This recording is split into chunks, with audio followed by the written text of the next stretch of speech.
Wine shop பக்கத்துல இருக்கு, பள்ளி பக்கத்துல இருக்கு, கோயில் பக்கத்துல இருக்கு சார். எங்களுக்கு எந்த பாதுகாப்பு இல்லைங்க சார்.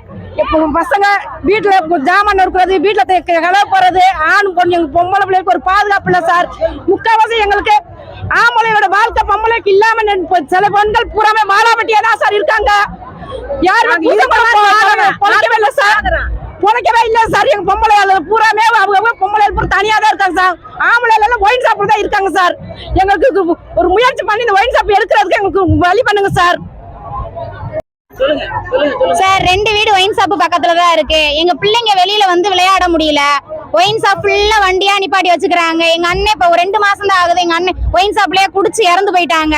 இவங்க அண்ணன் 2 மாசம் தான் ஆகுது இறந்து போயிட்டாங்க. இந்த ஒயின் ஷாப்பை எடுக்கணும், இல்லன்னா நாங்க அந்த இடத்துல நின்று போராட்டம் பண்ணுவோம். 6 மணிக்கு மேல வெளியில வர முடியல. காலையில 6 மணி எந்திரிச்சா அந்த ஒயின் ஷாப் தான். எப்படி நாங்க அந்த இடத்துல இருக்கிறது? அப்ப நாங்க காலி பண்றதா இல்ல ஒயின் ஷாப்பை காலி பண்றீங்க? சொல்லுங்க. ஒயின் ஷாப்பை காலி பண்றீங்களா இல்ல நாங்க வீட்டை காலி பண்றதா? இல்ல எங்களுக்கு டெய்லியும் ஒரு போலீஸ் பாதுகாப்பு போடுங்க.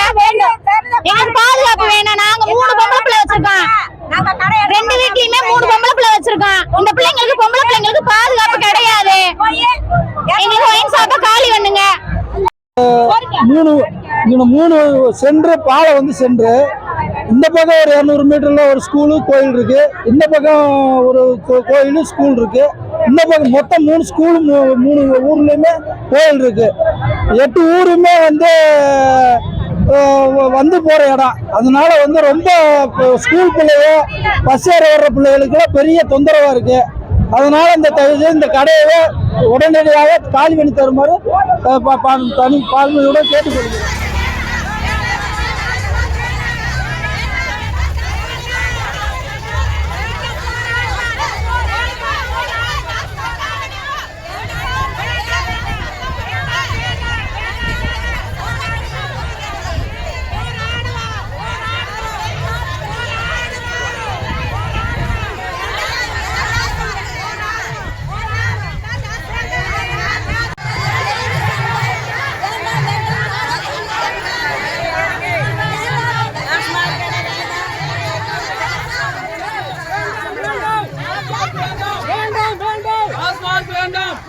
போயிட்டே இருக்கு.